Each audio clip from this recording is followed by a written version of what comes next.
Hello students, कैसे हो आप लोग। Good morning to all of you. आज के इस वीडियो लेक्चर में हम लोग स्टार्ट करेंगे एकदम new chapter number 1, electric field and electric charge.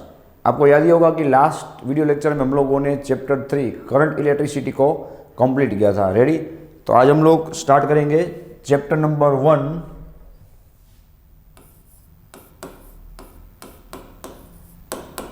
Electric charge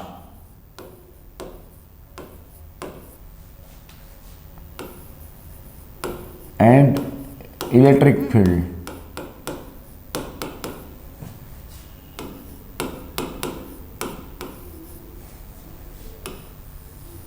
okay, इस चैप्टर को आप लोग इलेक्ट्रोस्टैटिक भी बोल सकते हो।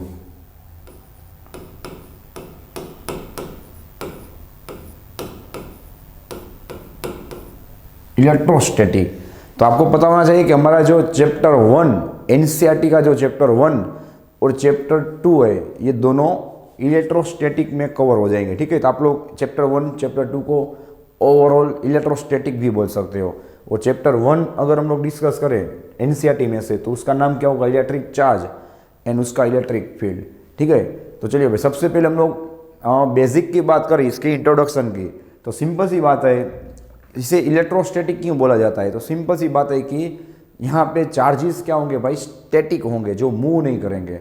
ठीक है, और इलेक्ट्रोस्टैटिक का अगर हम लोग एग्जांपल की बात करें तो सिंपल बात है कि जितनी भी आप लोगों को पता है कि जितनी भी बेसिक सब इन्वेंशंस हुए हैं फिजिक्स के अंदर, राइट, वो सभी आपको पता है हमारे आसपास के नेचर, हमारे सराउंडिंग में से हुए हैं। तो ऐसी कौन सी फिनोमिना है जहाँ पे नेचुरल कोई एग्जाम्पल आप लोग दे सकते हो इलेक्ट्रोस्टैटिक के बारे में? ठीक है, सोचिए, which are the natural examples related to electrostatic. Electrostatic के तो कई सारे एग्जाम्पल्स हैं, लेकिन नेचुरल फिनोमिना आप लोग बोलोगे तो वो होगा, एक तो स्पार्क आप लोग बोल सकते हो। स्पार्क, ठीक है, कि आप लोग कोई बॉडी को टच करते हो तो वहाँ पे कई बार स्पार्क होता है।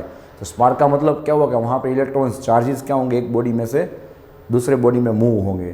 ठीक है, फिर लाइटनिंग, जब बिजली होती है, मतलब कि लाइटनिंग में भी क्या होता है? इलेक्ट्रोस्टैटिक का कंसेप्ट अप्लाई होता है। तो जैसे ही मैंने आपको एग्जाम्पल दिया भाई, तो आपको एक डाउट होगा, आपको एक क्वेश्चन होगा, या तो होना चाहिए कि सर आपने तो बोला कि electrostatic means the charges are here static, they are not moving.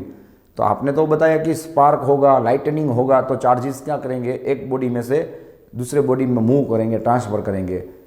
तो उसे तो इलेक्ट्रोस्टैटिक कैसे बोला जाता है? ठीक है, तो वहीं से हम लोग यहाँ की शुरुआत करते हैं कि आपको कुछ बेसिक फंडामेंटल्स पता होने चाहिए। इलेक्ट्रोस्टैटिक मतलब कि आप लोग थोड़ा सोचिए, यहाँ पे चार्जेस मूव हो रहे हैं, मतलब इन द सेंस यहाँ पे चार्जेस सही में एक बॉडी में से दूसरे बॉडी में ट्रांसफ़र हो रहे हैं। ठीक है, एक बॉडी में से दूसरे बॉडी में ट्रांसफ़र हो रहे हैं। सही में मूवमेंट किसे बोला जाता है? थोड़ा याद कीजिए, हमारा चैप्टर नंबर 3 जो हमने कंप्लीट किया वो आपको काम आएगा कि इलेक्ट्रिक करंट किसे बोलते हैं? जहाँ पे चार्जेस, जहाँ पे इलेक्ट्रॉन्स कंटिन्यूसली कॉन्स्टेंटली मूवमेंट करेंगे, ठीक है, तो उसे flow of electron, flow of charges या तो फ्लो ऑफ करंट बोला जाता है। यहाँ पे नो डाउट इलेक्ट्रॉन कई बार स्पार्क या तो मूवमेंट करेगा, तो मेरे भाई फॉर अ मोमेंट, एक मोमेंट के लिए, एक सेकंड के लिए क्या करेगा? वो सिर्फ मूवमेंट करेगा, वो कंटिन्यूसली थोड़ी ना आगे बढ़ेगा। ठीक है, तो अगर इलेक्ट्रॉन या तो चार्ज कोई एक डायरेक्शन में कंटिन्यूसली मूवमेंट करता हो तो वो क्या करेगा? इलेक्ट्रिक करंट प्रोड्यूस करेगा। ठीक है, तो थोड़ा दिमाग चला के अगर आप लोग आगे बढ़ोगे तो आपको कोई दिक्कत नहीं रहेगी। तो सबसे पहले आपका डाउट ये सोल्व होना चाहिए कि यहाँ पे चार्जेस मूव होंगे, ऐसा नहीं बोलते, हाँ मूव भी बोल सकते, लेकिन अगर आप लोग ट्रांसफर वर्ड यूज़ करोगे तो आपको वो समझने में ईजी रहेगा, द मीनिंग ऑफ इलेक्ट्रोस्टैटिक। ठीक है, यहाँ पे चार्जेस क्या हो रहे हैं भाई? एक बॉडी में से दूसरे बॉडी में ट्रांसफर हो रहे हैं, ऐसा आप लोग बोलोगे तो आपको थोड़ा समझने में ईजी होगा। ठीक है, तो ऐसा नहीं है कि भाई यहाँ पे मूवमेंट होगा तो उसे आप लोग स्टैटिक नहीं बोल सकते। ठीक है, यहाँ पे मूवमेंट होगा तो वो किस मूवमेंट की हम लोग बात कर रहे हैं? जहाँ पे चार्जेस कंटिन्यूसली कॉन्स्टेंटली मूवमेंट नहीं करेंगे, right, they will transfer just for a moment. ठीक है, due to potential difference, potential difference की वजह से क्या करेंगे भाई? वो एक बॉडी में से दूसरे बॉडी में जस्ट ट्रांसफर होंगे। ठीक है, तो उससे इलेक्ट्रोस्टैटिक बोला जाता है। चलिए, उसके अलावा अगर आप लोग कई सारे एग्जाम्पल्स की बात करें तो सिंपल सी बात है, आप लोग बलून को जब रब करते हो, रब करके आप लोग वॉल पे उसे रखते हो तो क्या हो जाएगा भाई? उसके साथ चिपक जाएगा। ठीक है, कई सारे एग्जाम्पल्स है। फिर आप लोग बॉल पेन या तो आपकी पेन को भी रब करके पेजेस के छोटे छोटे पीसीस के साथ उसके बाजू में ले जाओगे तो उसके पीसीस क्या होंगे भाई, इसके साथ चिपक जाएंगे। तो ऐसे कई सारे एग्जांपल्स आप लोगों ने अपनी लाइफ में देखे हुए हैं अबाउट इलेक्ट्रोस्टैटिक। विंटर के अंदर जो हम लोग विंटर वियर्स सब उसके क्लॉथ्स पहनते हैं, तो वहाँ पे तो आप लोगों ने कई सारे एग्जांपल्स है, तो कई सारे बार आप लोगों ने इस फिनोमिना को एक्सपीरियंस किया होगा, ठीक है। So this all are the basic phenomena या तो कंसेप्ट्स ऑफ इलेक्ट्रोस्टैटिक। ओके, चलिए तो सबसे पहले हम लोग शुरुआत करेंगे भाई इसकी डेफिनेशन से। Ready, what is the meaning of charge.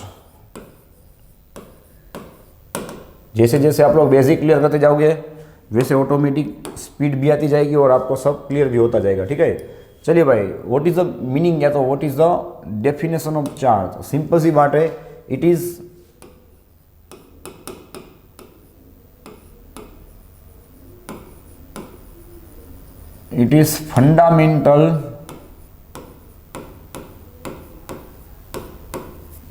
Fundamental property of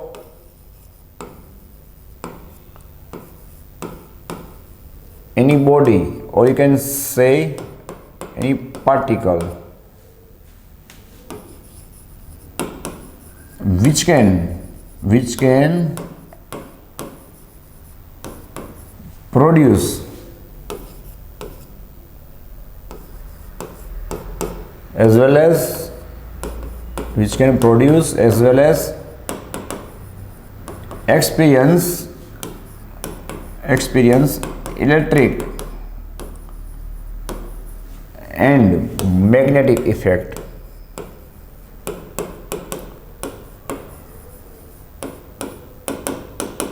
Ready, which will experience electric and magnetic effect, means it can produce as well as it can experience. This property, this fundamental property is called charge. तो चलिए भाई यहाँ से हम लोग एकदम basic से बात शुरू करते हैं, बिकॉज अगर आप लोग पहले से ही स्टार्टिंग कर रहे हो तो पहले से आप लोगों को हर एक चीज़ के बारे में बेसिक पता होना चाहिए, तो आगे जाके कोई भी कंसेप्ट होगा वो आपको समझ में आएगा, ठीक है। तो चलिए, चार्ज की डेफिनेशन क्या करने जा रही है कि भाई ये प्रोड्यूस और एज वेल एज वो एक्सपीरियंस भी कर सकते हैं। मैं आपको दोनों एग्जाम्पल देता हूँ, ठीक है। चलो सबसे पहले प्रोड्यूस एग्जाम्पल की बात करें कि भाई कोई भी चार्ज होगा, तो हमारा चैप्टर का नाम ही है electric charge and electric field, means any charge will produce electric field, ठीक है। पॉजिटिव होगा या तो नेगेटिव होगा, वो क्या करेगा, अपने आसपास इलेक्ट्रिक फील्ड को प्रोड्यूस करेगा। एंड ऑब्वियसली मैग्नेटिक इफेक्ट किसे बोला जाता है भाई, तो आपको पता ही होगा, हम लोग आगे भी आज के लेक्चर में लिखने ही वाले हैं कि चार्ज जब मूवमेंट करेगा तो चैप्टर 4 के मुताबिक चार्ज जो मूवमेंट करेगा तो चैप्टर 4 के मुताबिक वो क्या करेगा, मैग्नेटिक फील्ड प्रोड्यूस करेगा। That is called magnetic effect, ठीक है। ओके, चलिए अब बात करेंगे हम लोग वो क्या की, इलेक्ट्रिक और मैग्नेटिक क्या की उसने प्रोड्यूस की। Now we will discuss about experience. तो सिंपल सी बात है भाई, इलेक्ट्रिक फील्ड के अंदर चैप्टर नंबर 1 इलेक्ट्रिक फील्ड के अंदर कोई चार्ज को आप लोग रखोगे तो ऑब्वियसली इलेक्ट्रिक फील्ड में क्या करेगा भाई, वो चार्ज पे कुछ इलेक्ट्रिक फोर्स अप्लाई करेगा। फिर से मैं रिपीट कर रहा हूँ, एक चार्ज आपने यहाँ पे रखा, वो क्या करेगा, अपने आसपास इलेक्ट्रिक फील्ड प्रोड्यूस करेगा। उस इलेक्ट्रिक फील्ड में आप लोग दूसरे चार्ज को रखोगे तो उस चार्ज पे क्या होगा भाई, इलेक्ट्रिक फोर्स प्रोड्यूस होगा, ठीक है। तो वो क्या करेगा, एक्सपीरियंस करेगा इलेक्ट्रिक फोर्स। मैग्नेटिक इफेक्ट किसे बोला जाता है, चैप्टर नंबर 4 याद कीजिए। सेम आप लोग कोई चार्ज Q को मैग्नेटिक फील्ड में रखोगे तो लोरेंज फोर्स के मुताबिक F is equal to Q into V cross B, उस पर क्या लगेगा भाई, फोर्स अप्लाई होगा, ठीक है। तो मैग्नेटिक फील्ड में भी क्या होता है, उसके ऊपर फोर्स अप्लाई होता है। रेडी, तो वो क्या करेगा, मैग्नेटिक फील्ड के अंदर मैग्नेटिक इफेक्ट को एक्सपीरियंस करेगा। तो मैंने आपको ये चारों एग्जांपल दे दिए जो डेफिनेशन में बताए हुए हैं, ठीक है। चलिए अब हम आगे बढ़ते हैं। सिंपल सी बात है, दोनों सेम चार्जेस होंगे, लाइक चार्जेस, तो वहाँ पे क्या होगा आपको पता ही है, रिपल्सन होगा। अनलाइक चार्जेस होंगे तो वहाँ पे अट्रैक्शन होगा, वो तो सबको पता है, ठीक है। तो चलो अब नेक्स्ट हम बात करते हैं। यहाँ पे और एक वर्ड आप लोग यूज़ कर सकते हो, as well as it experience produce gravitational force. थोड़ा सोचिए भाई, कोई भी ऐसा चार्ज नहीं होगा जिसके पास मास ना हो, खास ध्यान रखना, राइट। कोई भी ऐसा चार्ज नहीं होगा पॉजिटिव या तो नेगेटिव जिसके पास मास ना हो। सोच लीजिए आप लोग, हर एक मास के पास चार्ज तो होगा ही, ठीक है। और हर एक चार्ज के पास क्या होगा, मास तो होगा ही। आप लोग प्रोटॉन बोलिए, आप लोग इलेक्ट्रॉन बोलिए, तो हर एक को मास होगा और कितना होगा उसकी वैल्यू भी आपको पता है, ठीक है। लेकिन कई सारे मासेस ऐसी होंगे ना, ठीक है, कोई चलो सिंपल कोई बॉडी होगी तो न्यूट्रल होगी ना। न्यूट्रल क्यों भाई? बिकॉज उसके अंदर number of protons, number of electrons क्या होंगे? सेम होंगे, ठीक है। तो हर एक मास को चार्ज हो सकता है ऐसा कंपलसरी नहीं है, शांति से सोच लीजिए। हर एक मास को कंपलसरी चार्ज हो ऐसा नेसेसरी नहीं है। हम लोग इक्विवेलेंट या तो उसके एल्जेब्रिक सम की बात करें, ओवरऑल चार्ज टोटल कितना होगा?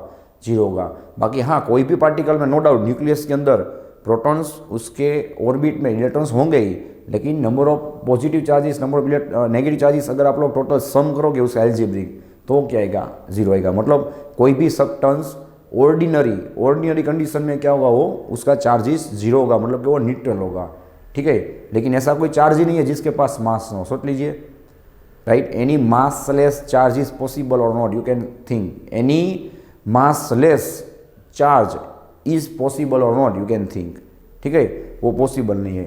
तो हम लोग नेक्स्ट उसकी बात कर रहे हैं। रेडी? यहाँ पे मैं आपको वो लाइन लिख के देता हूँ। चलिए, जो मैंने अभी आपको डिस्कस की तो आप लोगों को एमसीक्यू में काम आएगी, ठीक है। मासलेस मतलब समझते हो भाई? जिसका मास नहीं हो, मासलेस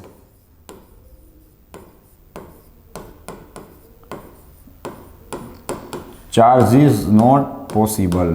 ये हो गया आपका एक MCQ. And second, chargeless mass is possible. सही है ना भाई?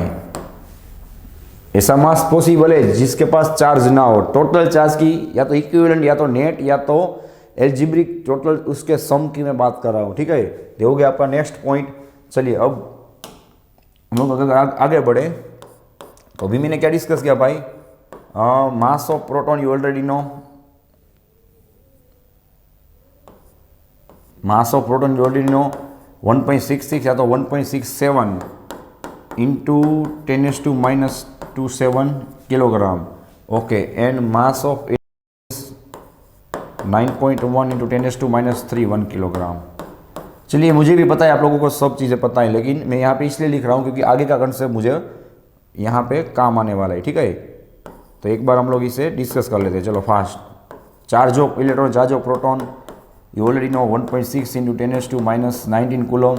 सिर्फ प्रोटॉन होगा तो उसका पॉजिटिव चार्ज होगा और इलेक्ट्रॉन होगा तो उसका चार्ज नेगेटिव होगा। ये पॉजिटिव नेगेटिव किस तरह से बोला जाता है? सिंपल सी बात है कि जो इफेक्ट प्रोटॉन प्रोड्यूस करेगा उतनी इफेक्ट इलेक्ट्रॉन प्रोड्यूस करेगा, लेकिन दोनों की जो डायरेक्शन होगी वो क्या होगी? ऑपोजिट होगी। इसलिए इलेक्ट्रॉन का चार्ज नेगेटिव और प्रोटॉन का चार्ज उससे ऑपोजिट, मतलब पॉजिटिव बोला जाता है, ठीक है। बाकी ऐसा कोई कंपलसरी नहीं है पॉजिटिव, लेकिन हाँ, दोनों ऑपोजिट होंगे, दैट इज कंपलसरी। ओके, चलिए नेक्स्ट बात करें तो ये चीज़ मुझे अब आगे काम आएगी, ठीक है। चलो, तो अगर आपको पूछा जाए, सिंपल सी बात है कि 2 प्रोटॉन यहाँ पे रखे हुए, ठीक है, और इसके बीच में फॉर एग्जांपल 1 सेंटीमीटर डिस्टेंस है। रेडी? 2 प्रोटॉन, तो ऑब्वियसली इन दोनों प्रोटॉन के बीच में 2 तरह के फोर्स अप्लाई होंगे भाई। सोचिए, 2 तरह के फोर्स अप्लाई होंगे, means one is gravitational force and second one is electric force. शांति से सोच लीजिए, ठीक है। दोनों के पास चार्जेस हैं, इसलिए दोनों के बीच में इलेक्ट्रिक फोर्स भी अप्लाई होगा as well as gravitational force भी अप्लाई होगा। तो चलो, दोनों को हम लोग फाइंड करते हैं कितना होगा, फिर उसका रेशियो फाइंड करते हैं। हर एक चीज़ एमसीक्यू में आपको काम आएगी। So first of all we will find electric force. चलो, इलेक्ट्रिक फोर्स फाइंड करने के लिए हमारे पास एक ही रास्ता होगा, कौन सा? कूलम्ब्स लॉ, ठीक है। तो कूलम्ब्स लॉ क्या है? सोचिए, K into Q1 Q2 by R²। Okay, K मतलब कितना होगा भाई? आपको याद ही होगा 9 इंटू 10⁻⁹। ओके, Q1 Q2 यहाँ पे दोनों के चार्जेस सेम है ना? कितना होगा प्रोटॉन का चार्ज? इसलिए मैंने यहाँ पे लिख के बताया हुआ है आपका ध्यान रखने के लिए। चलो, कितना होगा? 1.6 इंटू 10⁻⁻19 कूलम। उसका स्क्वायर हो जाएगा ना भाई, बिकॉज दोनों के चार्जेस सेम होंगे। हाँ, खास ध्यान रखना, अगर यहाँ पे एक प्रोटॉन, यहाँ पे इलेक्ट्रॉन होगा, ठीक है, तो यहाँ पे इलेक्ट्रिक फोर्स क्या होगा भाई? इलेक्ट्रिक फोर्स तो सेम ही लगेगा, लेकिन थोड़ा दिमाग चलाइएगा भाई, जल्दी में मत रहना। जो भी आप समझो वो अच्छी तरह से समझ लो। यहाँ पे अगर ग्रेविटेशनल फोर्स पूछा जाए मेरे भाई, तो प्रोटॉन प्रोटॉन के बीच में सेम होगा, ठीक है।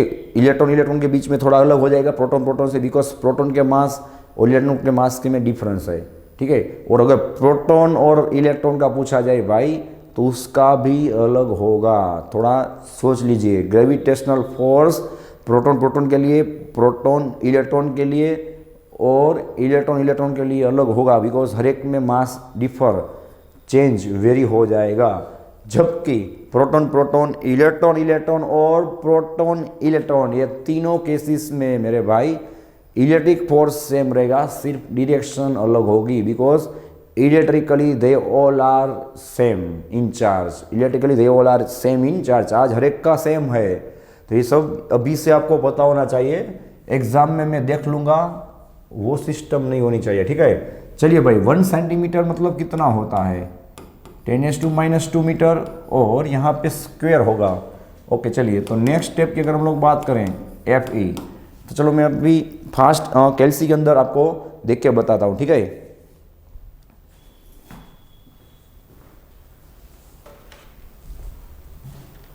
ओके चलो भाई, हाँ आप भी ट्राई करना फास्ट, 9 × 1.6 × 1.6, ठीक है। चलो यहाँ पे होगा 23.04 इंटू, चलिए पावर को हम लोग कट करते हैं। 19 2 कितना होगा, -38, 19 2 -38, -38 प्लस 9 कितना होगा, -38 प्लस 9 कितना होगा, -29। तो यहाँ पे क्या होगा भाई, 10⁻²⁻29। ओके चलिए, नीचे कितना होगा, 2 2 4, 10⁻⁻4 होगा। ओके तो नेक्स्ट स्टेप क्या होगा भाई, -4 ऊपर जाएगा प्लस हो जाएगा, आपको मिलेगा 23.04 into 10⁻25। Okay so electric force between two protons will be 2.3। एक पावर आप लोग कट करोगे तो कितना होगा, 10⁻24 न्यूटन। रेडी, चलो ये ध्यान में रखना। ओके चलो अब हम लोग सेम बात करते हैं। यस, अब हम लोग सेम बात करेंगे ग्रेविटेशनल फोर्स के लिए, ठीक है। चलो ग्रेविटेशनल फोर्स का सिंबल हम लोग लिखेंगे F(g), gravitational force between two protons. कितना होगा भाई, capital G, mass of proton upon distance between them, और उसका स्क्वायर। चलिए भाई, G कितना होगा याद कीजिए, 6.67 into 10⁻11। Okay, mass of proton कितना होगा, मास ऑफ प्रोटॉन 1.66 इंटू 10⁻27, उसका स्क्वायर आएगा। ओके, यहाँ पे कितना होगा, 10⁻² होल स्क्वायर। ओके चलो इसे आप लोग कैलसी में ट्राई कीजिए fast. 6.67 into 1.66 into 1.66,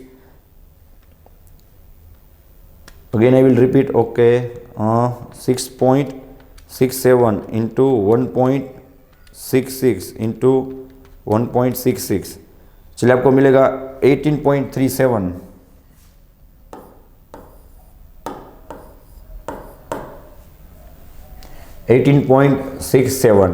ready, mass of proton कितना होगा भाई, 1.66 इंटू 10⁻⁻19। सेम आपको अगर दोनों इलेक्ट्रॉन के बीच में पूछा जाए तो उसका आंसर चेंज हो जाएगा, ठीक है। इलेक्ट्रॉन के बीच में पूछा जाए तो उसका आंसर चेंज हो जाएगा। चलो यहाँ पे मिला आपको 18.37, कोई बात नहीं। अब नेक्स्ट हम लोग बात करें तो पावर की। चलिए पावर कितना होगा भाई, यहाँ पे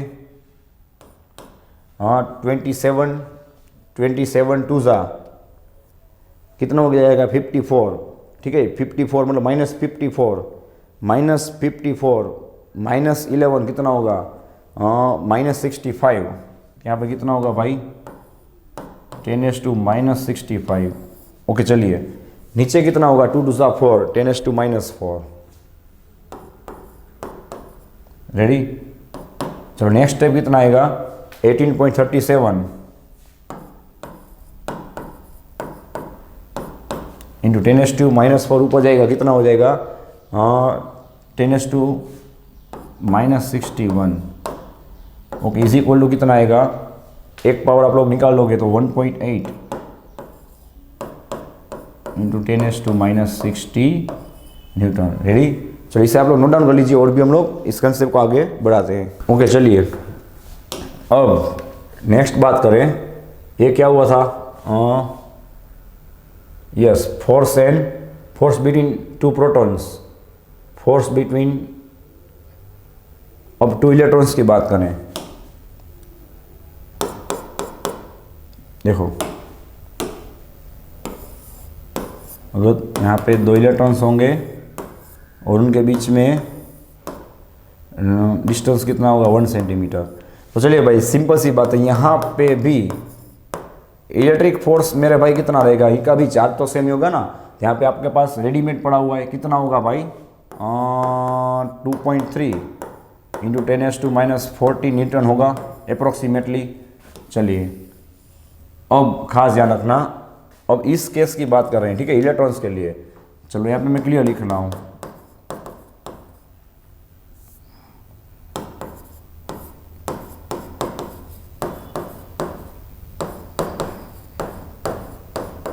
between two electrons, now we are discussing about between two electrons. चलो इसके बीच में कितना ग्रेविटेशनल फोर्स होगा उसकी बात हो रही है। चलिए क्या होगा भाई, कैपिटल जी इंटू, अब देखो मास ऑफ इलेक्ट्रॉन आ जाएगा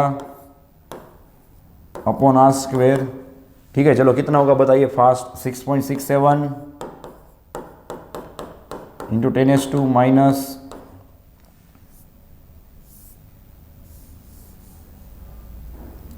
okay 10⁻11 into mass of electron कितना होगा भाई 9.1 इंटू 10⁻31 होल स्क्वेयर, यहाँ पे कितना आएगा 10⁻² होल स्क्वेयर।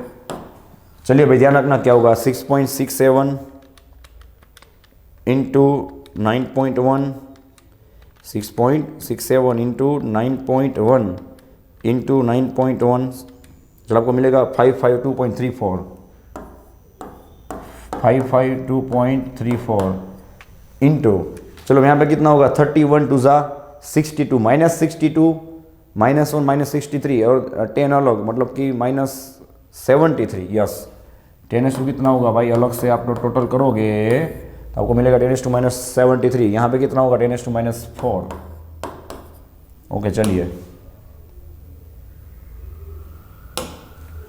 कितना मिलेगा फाइनली 552.34 इंटू 10⁻⁻4 ऊपर क्या हो जाएगा, कितना हो जाएगा प्लस हो जाएगा -69।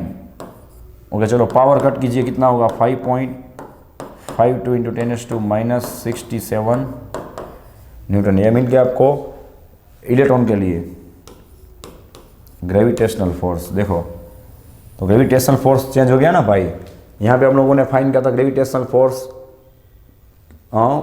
2 प्रोटॉन्स के लिए, यहाँ पे हम लोगों ने फाइंड किया फॉर 2 इलेक्ट्रॉन्स। Ready, same. चलो लास्ट, अब आपको पूछा जाए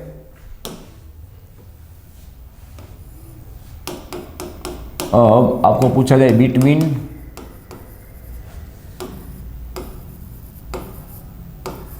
प्रोटॉन एंड इलेक्ट्रॉन, तो क्या होगा मेरे भाई, इलेक्ट्रिक फोर्स तो वहां पे भी सेम रहेगा बिकॉज प्रोटॉन इलेक्ट्रॉन दोनों का चार्ज तो सेम ही है ना। हाँ सिर्फ डायरेक्शन चेंज हो जाएगी। कितना आंसर आएगा 2.3 इंटू 10⁻24 न्यूटन। रेडी, लेकिन यहाँ पे अगर आप लोग ग्रेविटेशनल फोर्स की बात करें तो क्या होगा जी, यहाँ पे अब mass of electron mass of proton and between distance R square आ जाएगा, ठीक है। 6.67 इंटू 10⁻² माइनस इलेक्ट्रॉन, अब मास ऑफ इलेक्ट्रॉन कितना होगा 9.1 10⁻⁻31, यहाँ पे होगा 1.66 10⁻⁻27 अपॉन कितना होगा 10⁻² होल स्क्वायर। चलिए इसका आंसर निकालिए, कितना होगा 6.67 इंटू 9.1 इंटू 1.66, आपको मिलेगा 100.75 सी। 100.75 रेडी। और पावर कितना होगा बताइए? -31 -11 कितना होगा? -42 -42 और 7 ऐड कीजिए कितना होगा? -49 और 20 अदर मतलब -69। चलिए यहाँ कितना होगा? 10⁻⁻69। यहाँ पे होगा 10⁻⁻4।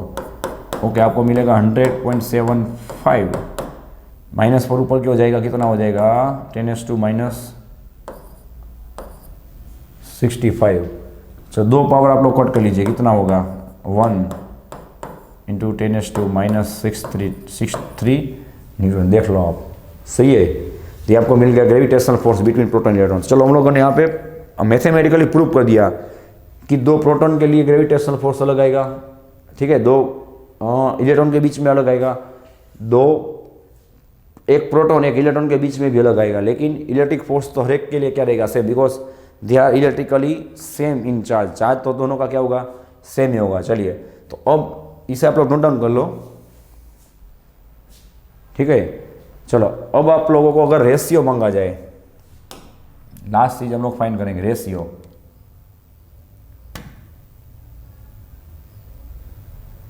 चलो, लेकिन किस चीज के लिए मैं यहाँ पे क्लियर कर रहा हूं?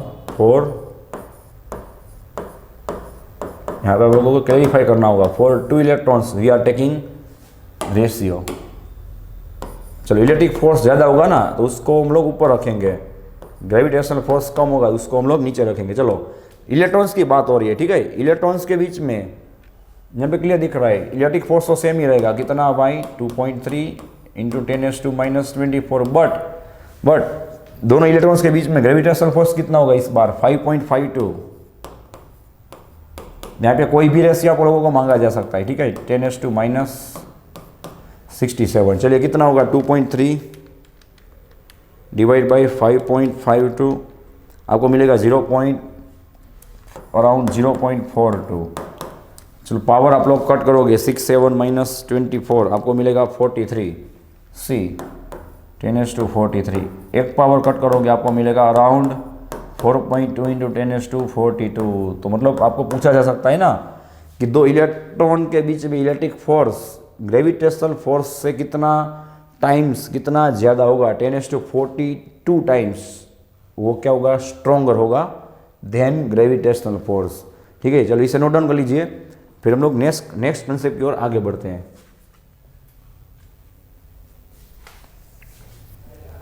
ओके, चलिए, अब अभी हम लोगों ने लास्ट क्या डिस्कशन किया था, वहीं से हम लोग नेक्स्ट पॉइंट की शुरुआत करते हैं, ठीक है। हम लोगों ने अभी बात की ना भाई कि एवरी पार्टिकल और you can say every body और you can say every matter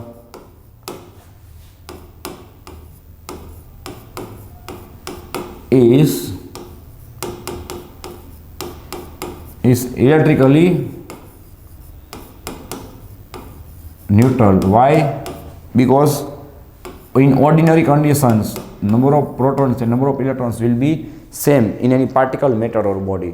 तो मैंने अभी आपको एक शॉर्टकट या तो शॉर्ट 2 लाइंस बताई थी ना जो एमसीक्यू में काम आएंगी, कि सिंपल सी बात है भाई कि इस पार्टिकल, इस बॉडी या तो इस मैटर के पास ऑब्वियसली मास तो होगा ही ना, लेकिन फिर भी वो न्यूट्रल हो सकती है। मीन्स जिसका मास होगा वो न्यूट्रल तो हो ही सकता है ना, because number of proton number of electrons उसमें क्या होंगे? सेम होंगे, ठीक है। लेकिन जिसके पास चार्ज होगा उसके पास मास तो होगा ही।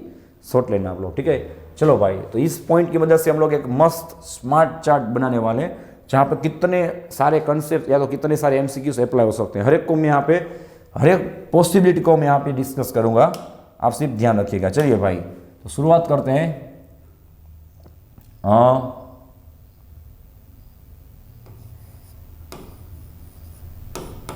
एनी पार्टिकल, उसकी बात कर रहे हैं, ठीक है। चलिए, इस पार्टिकल का मास होगा फॉर एग्जांपल कैपिटल एम। ध्यान रखना भाई, कैपिटल एम। अब आगे बात करें, चलिए फर्स्ट कंसेप्ट, इफ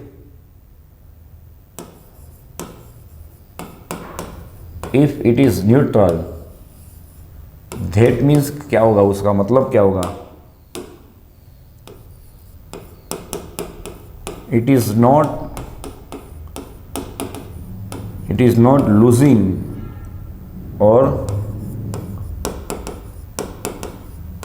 और गेनिंग एनी चार्ज, ना तो वो चार्ज को लूज कर रहा है ना तो चार्ज को गेन कर रहा है, तो ही वो क्या होगा मेरे भाई, न्यूट्रल होगा। ओके, नेक्स्ट पॉइंट आप लोग क्या लिख सकते हो, उसका मतलब कि 100% उसके अंदर नंबर ऑफ प्रोटॉन्स से नंबर ऑफ इलेक्ट्रॉन्स क्या होंगे, सेम होंगे। दूसरा कंसेप्ट बन गया। थर्ड कंसेप्ट आप बोल सकते हो कि ना तो वो चार्ज ले रहा है ना तो वो चार्ज दे रहा है, उसका मतलब कि उसका जो न्यू मास होगा वो क्या होगा, पुराने मास के जितना ही होगा, मतलब कि एम होगा। ठीक है, अब मजा आएगा। चलो नेक्स्ट पॉइंट क्या होगा, इफ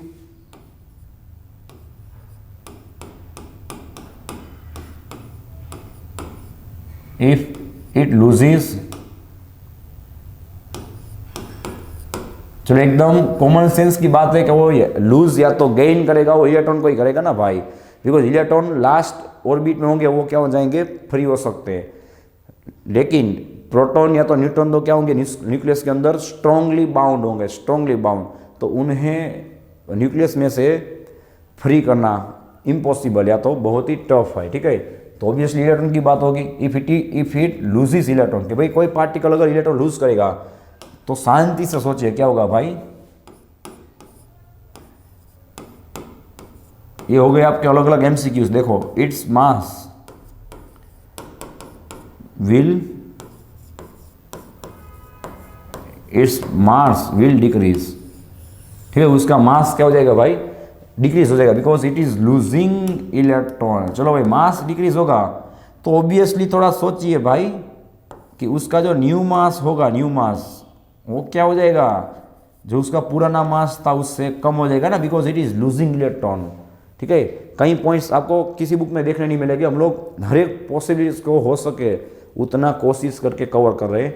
आप लोग इसे नोट डाउन कर लेना भाई अच्छी तरह से। ओके, चलो मैंने क्या बताया, सोचिए कि इसका न्यू मास क्या होगा, ऑब्वियसली वो इलेक्ट्रॉन लूज कराएगा, थोड़ा कम हो जाएगा ना, बिकॉज इलेक्ट्रॉन के पास मास तो है ही ना। चलिए, तो सिंपल सी बात है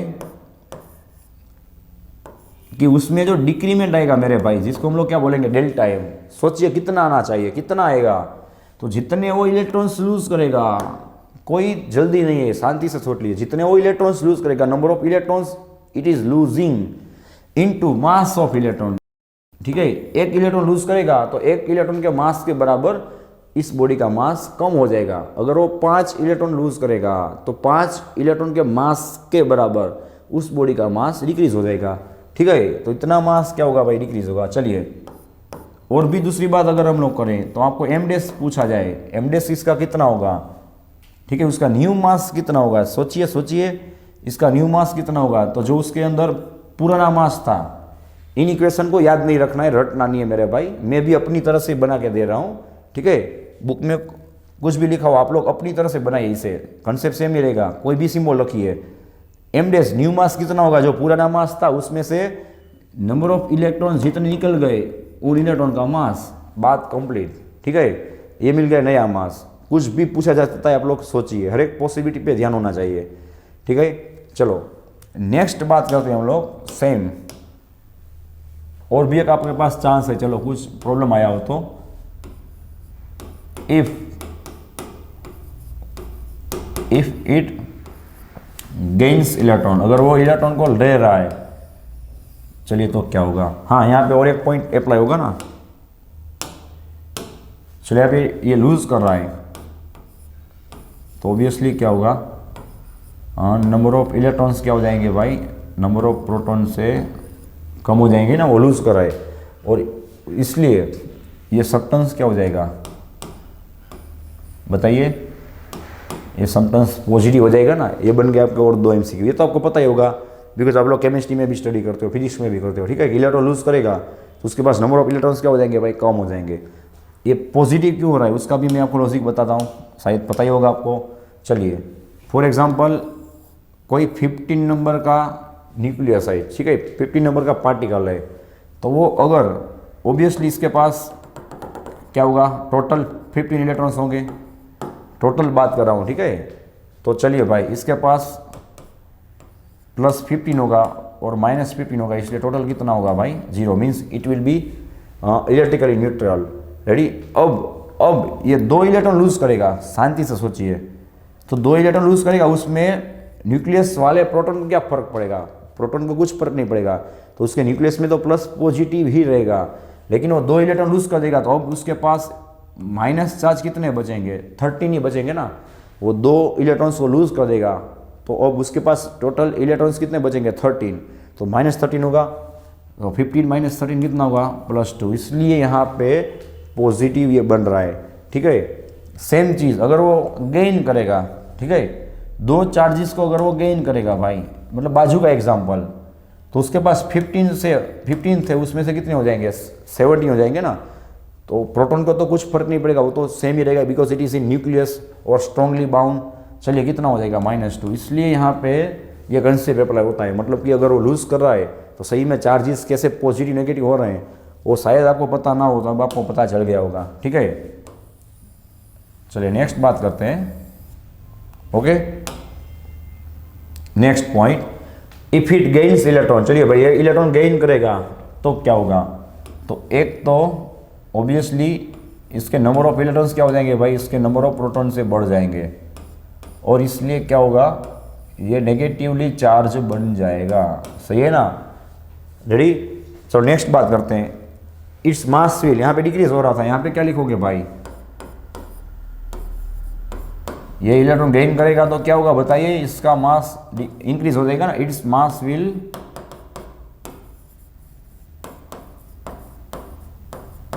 इंक्रीज। ठीक है, इसका मास क्या हो जाएगा भाई, इंक्रीज हो जाएगा, बढ़ जाएगा।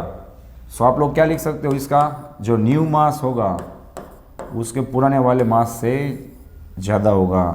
अब नेक्स्ट बात करें, अगर आपको उसका इंक्रीमेंट पूछा जाए, डेल्टा टाइम मतलब समझते हो, उसका इंक्रीमेंट पूछा जाए तो कितना होगा भाई, जितने इलेक्ट्रॉन्स उसने लिए होंगे और 1 इलेक्ट्रॉन का मास। अगर उसने 5 इलेक्ट्रॉन लिए होंगे तो 5 इलेक्ट्रॉन के मास के बराबर उसका मास बढ़ जाएगा। अगर उसने 10 इलेक्ट्रॉन्स लिए होंगे तो उसके मास 10 इलेक्ट्रॉन के मास के बराबर बढ़ जाएगा। सोच लीजिए आप लोग। नेक्स्ट क्या होगा, चलिए हाँ, आपको पूछा जाए न्यू मास कितना होगा, तो जो पुराना मास था उसमें इंक्रीमेंट हुआ ना, कितना इंक्रीमेंट हुआ भाई, जितने इलेक्ट्रॉन्स आए उनके मास के बराबर, तो प्लस कितना हो जाएगा, n into mass of electron. ठीक है, शांति से सोच लीजिए। सही है ये। रेडी। चलो, तो और ये कंसेप्ट को मैं आगे भी एक बार रिपीट करने वाला हूँ, लेकिन थोड़े अलग अंदाज में, एक अलग शॉर्टकट के साथ। इतना पहले आपको समझ में आना चाहिए। ठीक है। चलिए इसे आप लोग नोट डाउन कर लीजिए, फिर हम लोग आगे बढ़ते हैं।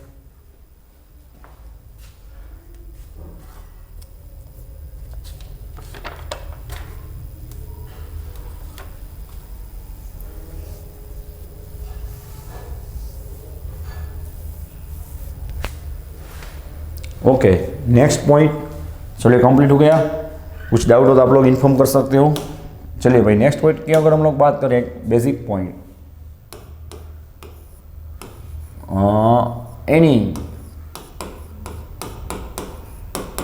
Any electrically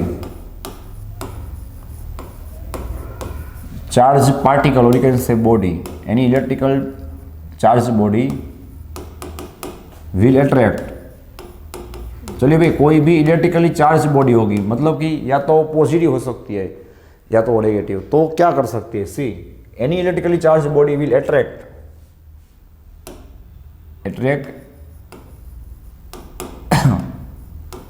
neutral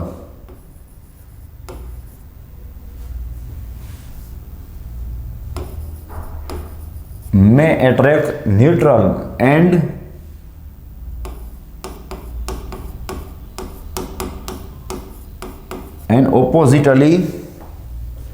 oppositely charged body.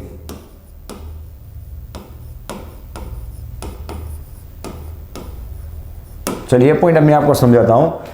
क्या बताने जा रहा है कि भाई कोई भी इलेक्ट्रिकली चार्ज्ड बॉडी होगी, फॉर एग्जांपल हम लेते हैं, सपोज ये पॉजिटिव चार्ज बॉडी है, ठीक है, मैं आपको ड्रॉ करके बताता हूँ, ठीक है। चलिए बस, suppose it is positively charge body, बाजू में एक यस, हाँ, बाजू में एक न्यूट्रल बॉडी पड़ा हुआ है, ठीक है। देखो, तो उसको भी ये क्या करेगा मेरे भाई, अट्रैक्ट ही करेगा। कैसे? यहाँ पे पॉजिटिव होगा तो ये पॉजिटिव को क्या करेगा, ठीक है, रिपेल करेगा, नेगेटिव को अपनी ओर अट्रैक्ट करेगा। तो अब यहाँ पे नेगेटिव चार्जेस होंगे भाई, और यहाँ पे पॉजिटिव चार्ज होगा तो ये क्या होगा, इस माइनस को अट्रैक्ट करेगा, ठीक है। दूसरी बात, ओपोजिटली चार्ज बॉडी को भी वो क्या करेगा, वो तो सबको पता होगा ना भाई, अट्रैक्ट ही करेगा। कि इसके पास प्लस होगा, बाजू में कोई माइनस आएगा तो इसको ऑब्वियसली वो अट्रैक्ट ही करेगा ना, तो उसमें तो कोई प्रॉब्लम नहीं है, समझ गए। But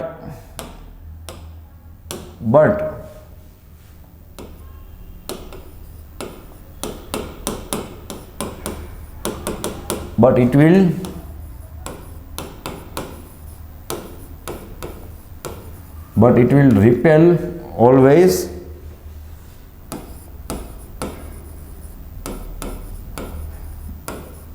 same charged body. लेकिन वो हमेशा भाई सेम चार्ज वाली बॉडी को तो क्या करेगा, रिपेल ही करेगा, ठीक है। तो चलो आपको पूछा जाए कि which test is more effective, more trustable, किस टेस्ट पे आप लोग ज़्यादा ट्रस्ट कर सकते हो, तो उसका आंसर क्या आएगा भाई, रिपल्जन। क्यों? बिकॉज रिपल्जन एक ही चीज़ में होगा कि जो आपकी चार्ज बॉडी है उसके सामने दूसरी सेम चार्ज बॉडी हो, मतलब कि वो पॉजिटिव हो तो ये भी पॉजिटिव हो, वो नेगेटिव हो तो नेगेटिव हो, तो मतलब क्या होगा, रिपल्जन होगा। लेकिन देखो आप लोग न्यूट्रल बॉडी के साथ आप लोग टेस्टिंग करोगे तो क्या होगा, वो तो अट्रैक्टिव होगी, और ऑपोजिट चार्ज वाली बॉडी के साथ आप लोग क्या करोगे, प्रैक्टिकल करोगे तो भी वो क्या होगी, अट्रैक्टिव होगी। लेकिन एक ही ऐसा सेम फिनोमिना है जिसमें क्या होगा, रिपल्जन होगा, मतलब सामने अगर लाइक चार्ज होगा उसके सेम चार्ज होगा तो उसमें रिपल्जन होगा। ये बन गया आपका एक MCQ। चलो अब हम लोग डिस्कस करेंगे नेक्स्ट उसके यूनिट्स की, ध्यान रखना भाई, उसके यूनिट्स के बारे में। चलिए यहाँ पे भी हम लोग एक स्मार्ट चार्ट बनाएंगे, ठीक है। अगर आपको कूलम का यूनिट पूछा जाए, खास ध्यान रखना भाई, मैं यहाँ पे बहुत डिटेल में डिस्कस करने वाला हूँ यूनिट्स। चलो सबसे पहले आपका चार्ज क्यू का बेसिक यूनिट क्या होगा, सबको पता है, कूलम।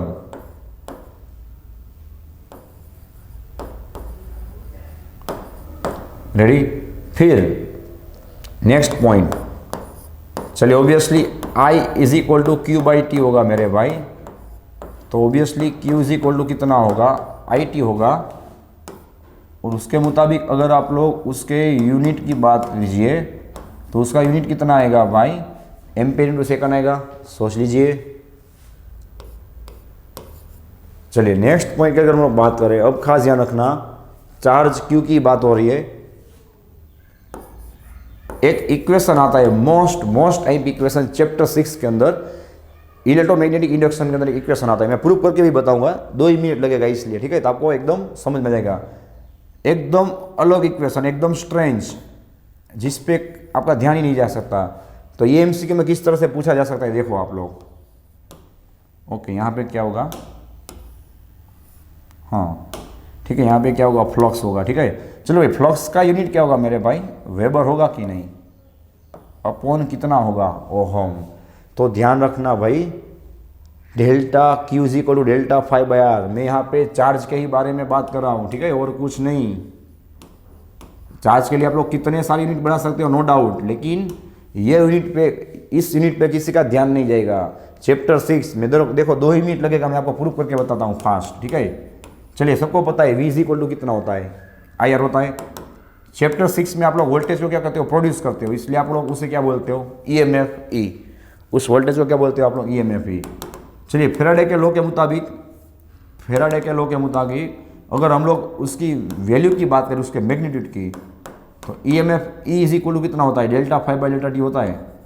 और मेरे भाई I मतलब कितना होता है, delta Q by delta T होता है कि नहीं, शांति से सोच लीजिए। फेराडे के लॉ के मुताबिक delta phi by delta T, I is equal to delta Q by delta T. क्या होगा भाई, डेल्टा टी कट हो जाएगा। आप लोग डेल्टा Q को सब्जेक्ट बनाइए, आपको फाइनली मिल जाएगा एक मोस्ट टाइम पी, एकदम अलग इक्वेशन। एक ही इक्वेशन है पूरे फिजिक्स में जहाँ पे आप लोग चार्ज और फ्लक्स को दोनों को कंपेयर कर सकते हो, ठीक है। तो हो गया ना इक्वेशन। तो मैंने क्या बताया था भाई, हम लोग इतना कोशिश करेंगे कि आप लोगों को हर एक चीज़ रेडीमेड सॉर्ट आउट करके मिल जाए। चलो काम आ गया आपको। वेबर अपॉन ओहम बहुत ही IMP-MCQ है मेरे भाई। चलिए वेबर किसका यूनिट है बताइए, मैग्नेटिक फ्लक्स का है ना। मैग्नेटिक फ्लक्स का इक्वेशन क्या होगा, phi is equal to B into A, phi is equal to B into A, magnetic field into area. तो क्या मैं बी मतलब मैग्नेटिक फील्ड टेस्ला लिख सकता हूँ कि नहीं, उसके बाजू में एरिया मतलब टेस्ला मीटर स्क्वायर लिख सकता हूँ कि नहीं, अपॉन ओहम। यहाँ से आप लोग कई सारे अलग अलग यूनिट में जा सकते हो। मैंने आपको एक हिंट बता दी कि भाई ये तू ध्यान रखना, ये आप लोग ध्यान रखना, फिर यहाँ से आप लोग आगे बढ़ सकते हो। ठीक है, चलो ये हो गई बेसिक उसके SI सिस्टम की बात। अब दूसरी अगर हम लोग बात करें बाजू में, ठीक है, इसके CGS यूनिट्स की, चलिए तो कितना होगा भाई, सिंपल सी बात है, उसका CGS यूनिट आएगा ESU, मतलब कि electro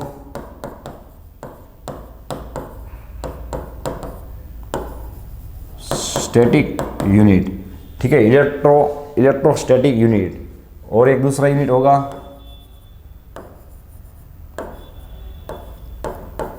one state coulomb, one state coulomb. ठीक है, ये भी क्या है, इसका CGS यूनिट है, छोटा वाला यूनिट है। आपकी बुक में अगर आप लोग रेफरेंस बुक में देखोगे तो एक कूलम मतलब कितना होता है वो सब दिया होगा, वो तो डेटा है, आपको या मुझे याद ही रखना है। ठीक है, चलिए नेक्स्ट पॉइंट की बात करें बाजू में। यहाँ पे और एक इसका यूनिट होगा भाई इलेक्ट्रोमैग्नेटिक यूनिट।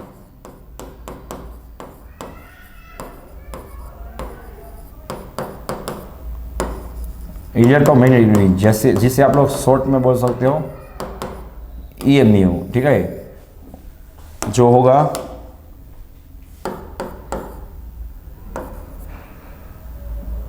वन एब, कितना होगा भाई, 1 एब कूलम। ठीक है, चलो ये हो गया पूरा चार्ज के यूनिट्स के बारे में पूरा हमारा चार्ट। इसे आप लोग नोट डाउन कर लीजिए, फिर हम लोग आगे बढ़ते हैं। ओके, चलिए हम लोग नेक्स्ट स्मार्ट चार्ट की बात करें तो यहाँ पे जो हम लोग अब चार्ट बनाएंगे चार्ज के बारे में, उसमें ऑलमोस्ट कितने चैप्टर्स मिक्स हो जाएंगे। ठीक है, बहुत ही मोस्ट टाइम पे ये कंसेप्ट है, आपको नॉलेज के लिए भी याद रखना चाहिए, नॉलेज के लिए भी। ठीक है, चलिए तो सबसे पहले हम लोग बात करेंगे if charge is not moving means it is static, और you can say it is stationary. Stationary होगा तो ऑब्वियसली क्या होगा भाई, इसका वेलोसिटी 0 होगा। चलिए तो यह क्या कर सकता है, अगर स्टेशनरी चार्ज होगा तो क्या करेगा, it will produce only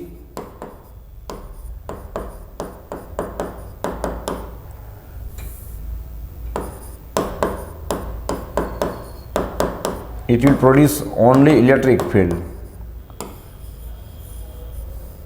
ready, electric field generate करेगा। हमारा चैप्टर नंबर 1 कि चार्ज स्टेशनरी होगा if it is not moving, और if it is not in moving condition then it will produce electric field only. वो electric field अपने आसपास produce करेगा। Now next,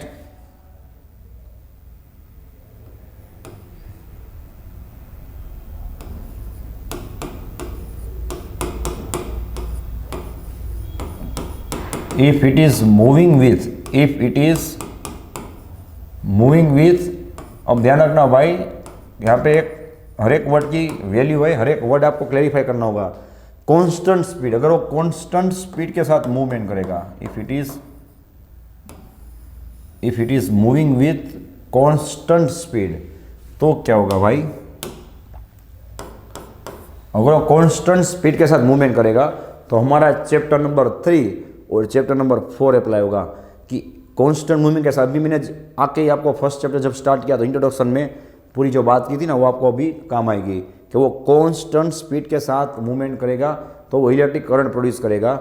electric current कब प्रोड्यूस होगा, जब उसके अंदर इलेक्ट्रिक फील्ड प्रोड्यूस होगा, और जब करंट प्रोड्यूस होगा तो चैप्टर 4 के मुताबिक उसके आसपास मैग्नेटिक फील्ड प्रोड्यूस होगा, ठीक है। तो मतलब अगर वो कांस्टेंट स्पीड के साथ मूवमेंट करेगा तो वो क्या करेगा, it will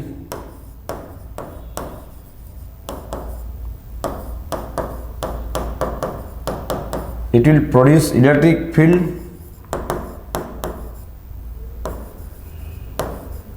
and magnetic field. Ready? But હવે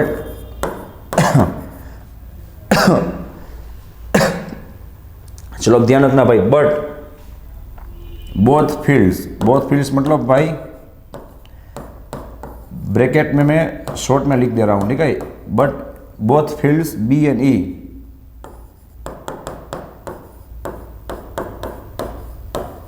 विल नॉट चेंज और will not vary with time. चलिए भाई खास ध्यान रखना, ये आपको चैप्टर 8 इलेक्ट्रोमैग्नेटिक वेव्स वहाँ पे काम आएगा। चैप्टर 6 हर एक कंसेप्ट को मैं आपको मिस करके बता रहा हूँ, शॉर्ट आउट करके बता रहा हूँ कि अगर आपको बोला जाए भाई कांस्टेंट स्पीड वाला चार्ज क्या कर सकता है और क्या नहीं कर सकता, मैं दोनों पॉइंट आपको बता रहा हूँ, ठीक है। कि वो इलेक्ट्रिक फील्ड और मैग्नेटिक फील्ड जनरेट कर सकता है, लेकिन वो क्या नहीं कर सकता, वो जो फील्ड जनरेट करेगा वो फील्ड टाइम के साथ चेंज नहीं होता होगा। उससे क्या होगा, मैं शॉर्ट में लिख रहा हूँ, ठीक है। EM वेव्स मतलब समझते हो, chapter number 8 electromagnetic waves, so it will not generate electromagnetic waves. So EM waves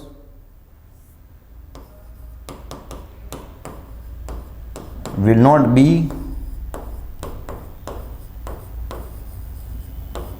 not be produced, ठीक है। तो ये क्या नहीं कर सकता, तो अगर उसकी स्पीड कांस्टेंट होगी, किसकी बात हो रही है पता है ना, चार्ज की, तो वो EMFs जनरेट नहीं कर सकता।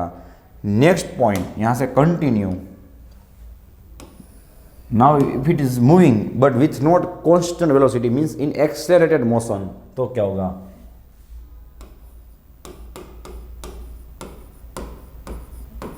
if charge is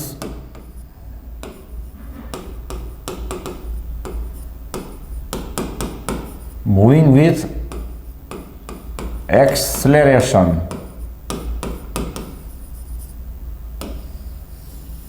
ओके चलिए, तो क्या होगा, अब ध्यान रखना,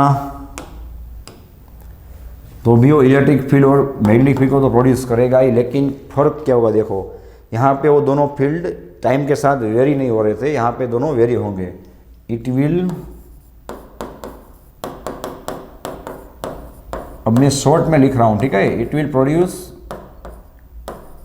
E and B, it will produce E and B which will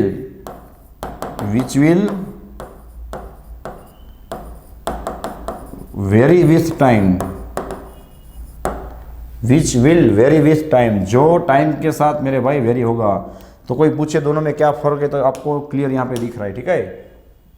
जो टाइम के साथ वेरी होगा, कैसे वेरी होगा वो आप लोग चैप्टर 8 में स्टडी करोगे, ठीक है। और लास्ट पॉइंट यहाँ से कंटिन्यू, कि इसलिए वो क्या कर सकता है भाई,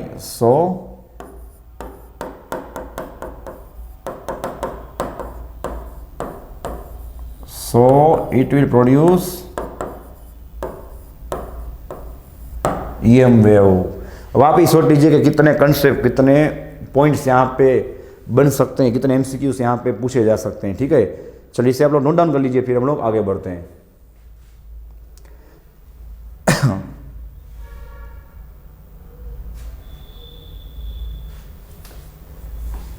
ओके चलिए नेक्स्ट कंसेप्ट और नेक्स्ट हमारे स्मार्ट चार्ट की बात करें, फिर से आप लोगों को पढ़ने में मजा आएगा स्मार्ट चार्ट को। Okay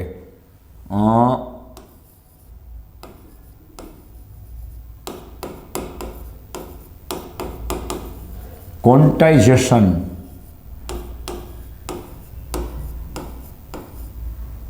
of charges. चलिए क्वांटाइजेशन किसे बोलते हैं, सिंपल सी बात है। अगर मैं आपको बोलूं हाफ इलेक्ट्रॉन का चार्ज पॉसिबल है, नहीं है, 1.5 इलेक्ट्रॉन पॉसिबल नहीं है, ठीक है।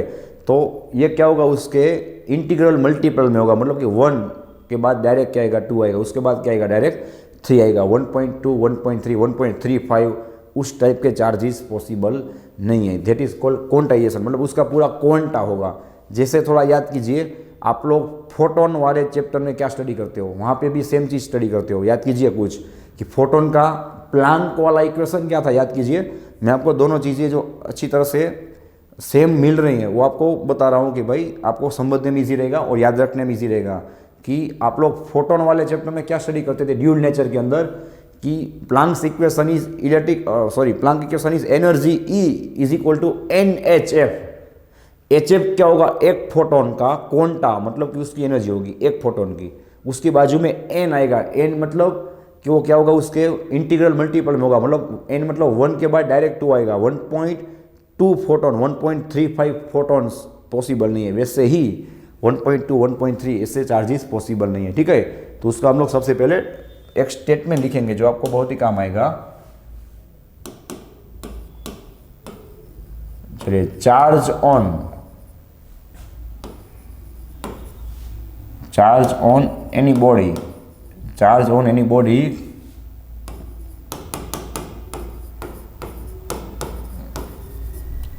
will be always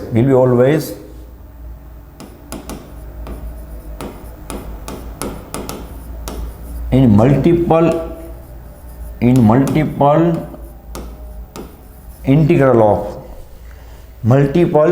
integral of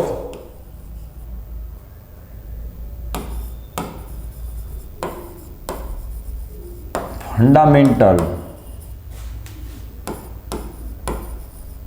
charge. और मेरे भाई फंडामेंटल चार्ज को हम लोग क्या लेते हैं, इलेक्ट्रॉन बताते हैं ना। फंडामेंटल चार्ज मतलब कौन सा, इलेक्ट्रॉन का जो चार्ज है उससे हम लोग फंडामेंटल बताते हैं। और उसके मुताबिक ही हम हर एक चीज़ का चार्ज, हर एक वायर, हर एक बॉडी, हर एक पार्टिकल का चार्ज को नक्की करते हैं, उसको डिसाइड करते हैं, ठीक है। तो थोड़ा दिमाग चलाइएगा। चलिए, तो उसका मतलब क्या हो रहा है कि किसी भी बॉडी के पास जो चार्ज की होगा वो कितना होगा, तो जितना इलेक्ट्रॉन का चार्ज है उसका n टाइम्स, ठीक है। और यहाँ पे n कितना होगा आपको पता ही है ना, इंटीग्रल मल्टीपल, मतलब n is equal to 1, 2, 3 up to infinite. लेकिन वो 1.2, 1.3 इस तरह से नहीं हो सकता, ठीक है।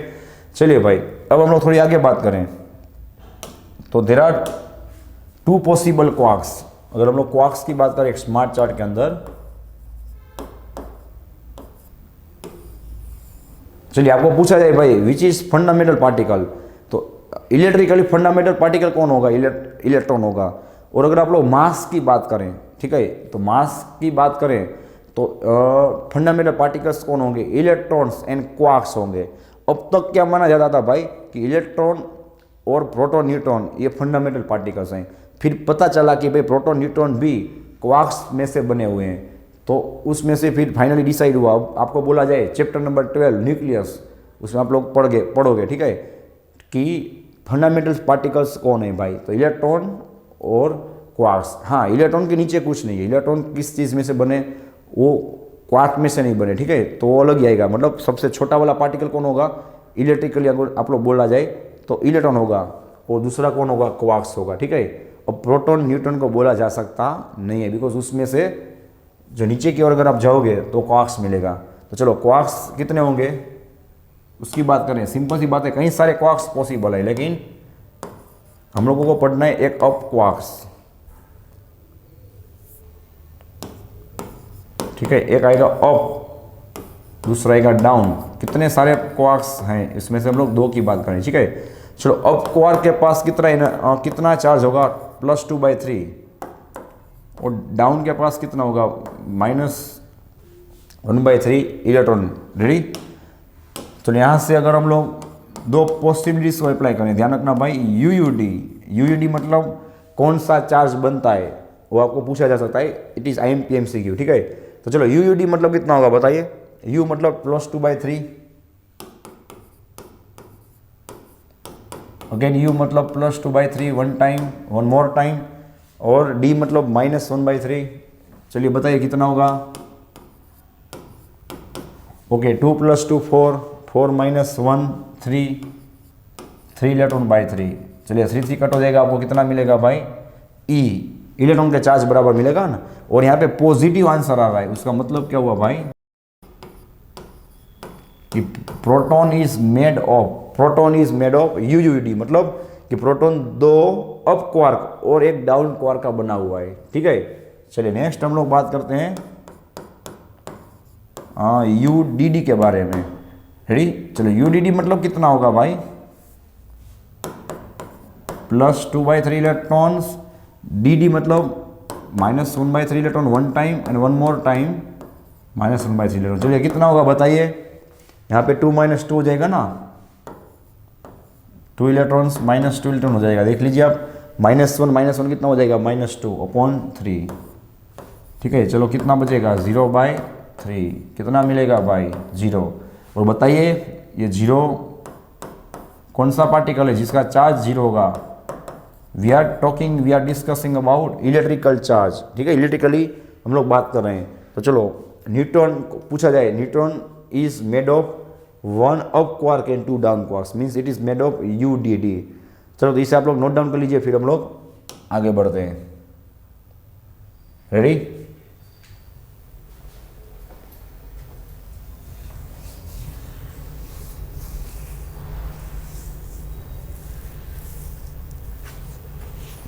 चलिए नेक्स्ट कंसेप्ट की हम बात करें।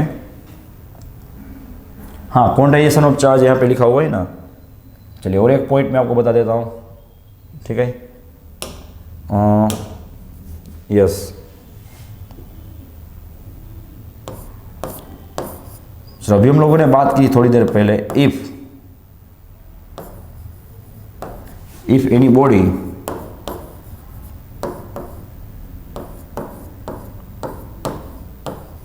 लूजिस चार्ज, चलो भाई वो चार्ज लूज करेगी तो उसमें क्या आएगा भाई? डेल टाइम जितना उसके मास में लॉस आएगा ना, चेंज आएगा। ठीक है, तो कितना आएगा वो हमने अभी आपको बताया था ना भाई, कि जितने इलेक्ट्रॉन्स लूज होंगे और एक इलेक्ट्रॉन का मास, तो हर एक इलेक्ट्रॉन का मास हो जाएगा टोटल इतना लूज हो जाएगा।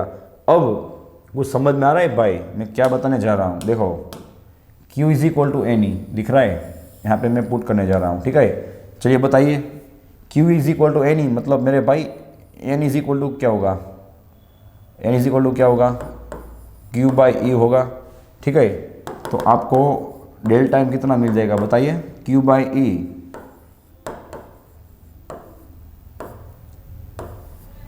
इसका मतलब क्या हुआ मैं आपको बताता हूँ। देखो कि आपको ऐसा बोला जाए, सुनिए, कि एक बॉडी में से 1 कूलम का चार्ज लूज हो रहा है, तो ये क्या हो गया? टोटल कूलम 1 कूलम हो गया, तो उसमें कितने नंबर ऑफ इलेक्ट्रॉन्स आए? ऑटोमेटिक आप लोग इलेक्ट्रॉन के चार्ज के साथ डिवाइड करोगे तो ऑटोमेटिक वो n का काम करेगा, n का, और इनटू इलेक्ट्रॉन का मास आप लोग मल्टीप्लाई करोगे, तो ये भी शॉर्टकट आपको काम आ जाएगा। इसे भी आप लोग नोट डाउन कर लेना। ठीक है, ओके। चलिए अब हम लोग बात करते हैं नेक्स्ट पॉइंट की, conservation of charge.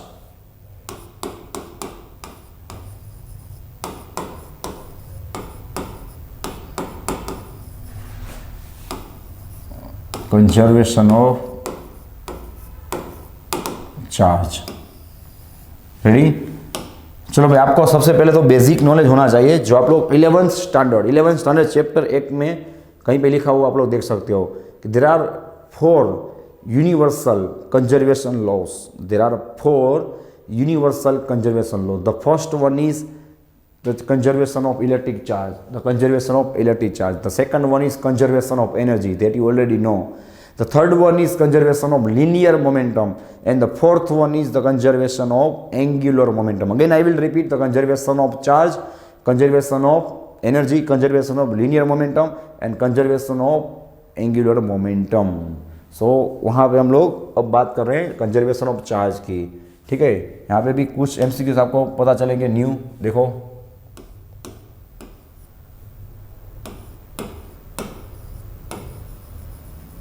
For any isolated मतलब समझते हो कि एकदम अलग कर देना, जहाँ पे कोई भी अदर सराउंडिंग का कोई पार्टिकल या तो सराउंडिंग उसे डिस्टर्ब ना करे, या तो ये सराउंडिंग को डिस्टर्ब ना करे, that is called isolated. For any isolated system भाई यहाँ पे एक एक वर्ड पे ध्यान रखना, I am not talking about body, I am not talking about body. यहाँ पे मैं सिस्टम लिखा हुआ है। सिस्टम का मतलब समझते हो कि मैं एक ग्लास के बाहर वो दूसरा वूल का कोई चीज़ होगा उसके बारे में बात कर रहा हूँ, तो वो दोनों का क्या हो जाएगा system.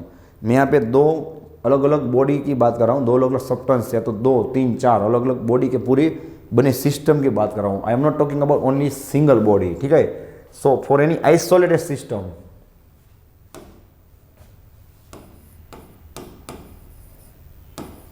total charge, or you can say algebraic charge, total charge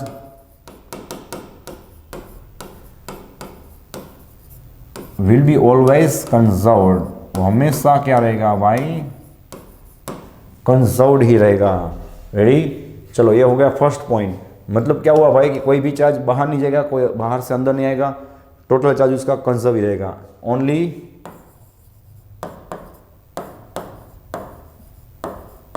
only charges will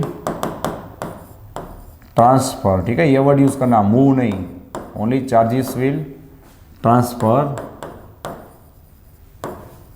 from one body to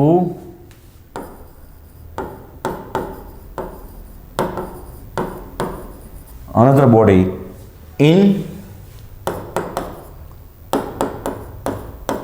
in isolated system. फिर से वही वर्ड है भाई कि चार्ज मूवमेंट होगा एक बॉडी में से दूसरे बॉडी में, लेकिन कंडीशन क्या है भाई, आइसोलेटेड सिस्टम के अंदर ही होना चाहिए, ठीक है, बाहर कहीं पे नहीं। मतलब दो बॉडीज एक आइसोलेटेड सिस्टम के अंदर होंगी तो इसका जितना चार्ज लूज होगा उतना ही चार्ज वो गेन करेगा। तो हाँ मेरे भाई इंडिविजुअल बात नहीं हो रही, इस बॉडी का पूछा जाए तो इसका थोड़ी ना चार्ज कंजर्व होगा, इसका पूछा जाए तो इसका चार्ज तो कम हो गया, इसका बढ़ गया। We are talking about not particular individual body, we are talking about whole system, पूरे सिस्टम का चार्ज कंजर्व रहेगा। ये 5 इलेक्ट्रॉन लूज करेगा तो उतना ही ये 5 गेन करेगा, तो दोनों का टोटल चार्ज तो मेरे भाई क्या रहेगा, कंजर्व कांस्टेंट ही रहेगा। We are talking about whole system, not any particular individual body. Okay चलिए, और ये क्यों हो रहा है, तो थर्ड पॉइंट सिंपल सी बात है कि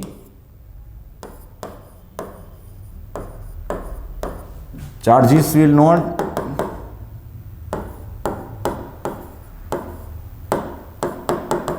establish, or you can say established, or you can say produced, charges will, यहाँ पे क्या आएगा भाई, नेवर लिखना भूल गए ना हम लोग, चार्जेस विल नेवर इस्टेब्लिश और डिस्ट्रॉय, ना तो उन्हें डिस्ट्रॉय किया जा सकता है ना तो उन्हें नए इस्टेब्लिश किया जा सकता है। वो तो क्या होंगे भाई, पूरे यूनिवर्स में उसका जो अमाउंट होगा वो क्या होगा भाई, कांस्टेंट ही होगा, ठीक है। नेक्स्ट पॉइंट चलो एमसीक्यू के लिए,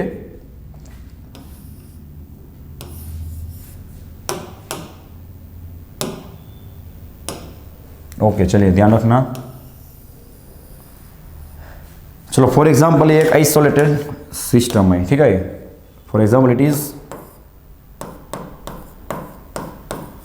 आइसोलेटेड, ये पूरा आइसोलेट किया हुआ है।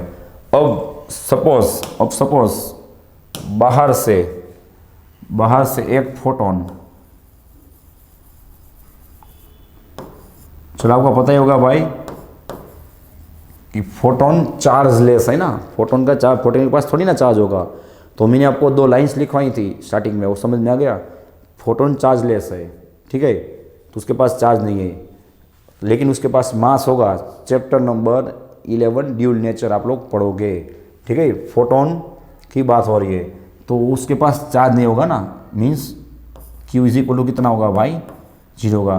तो मेरे भाई वो जब इस बॉडी में एंटर होगा तो उसमें से 2 तरह के सपोज चार्जेस निकलेंगे, 2 चार्जेस, तो वो 100% की बात है। आपको एमसीक्यू में पूछा जा सकता है कि वो कैसे होंगे, तो मेरे भाई मतलब कैसे, मतलब लाइक चार्जेस होंगे कि अनलाइक होंगे, तो वो 100% अनलाइक ही होंगे। क्यों, बिकॉज अनलाइक होंगे तो ही उनकी जो बनी पूरी सिस्टम होगी उसका टोटल नेट चार्ज, उसका एल्जेब्रिक सम क्या हो जाएगा मेरे भाई, 0 हो जाएगा।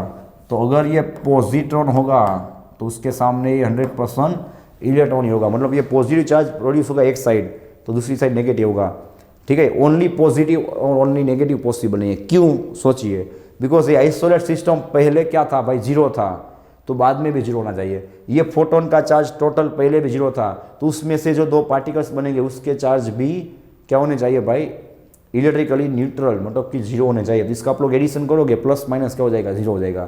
तो इस तरह से क्या करता है, पूरा सिस्टम काम करता है। ठीक है, चलिए इसे आप लोग नोट डाउन कर लीजिए फास्ट।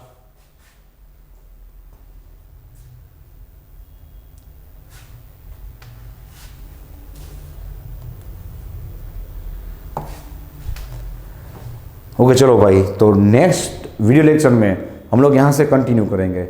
आई होप यहाँ पे आपको बहुत मज़ा आया होगा इस न्यू चैप्टर में, न्यू कंसेप्ट में। कई सारी चीज़ें हम लोगों ने अच्छी तरह से उसे सॉर्ट आउट करने की कोशिश की। कुछ समझ में ना आए, कुछ नया विचार आए तो आप लोग मुझे पूछ सकते हो। आप लोग MCQ सोल्व करना यहीं से स्टार्ट कर दीजिएगा। कई सारे MCQs यहाँ पे आप लोग सोल्व कर सकते हो। ठीक है, so thanks for watching this video, take care of yourself and see you soon in the next lecture.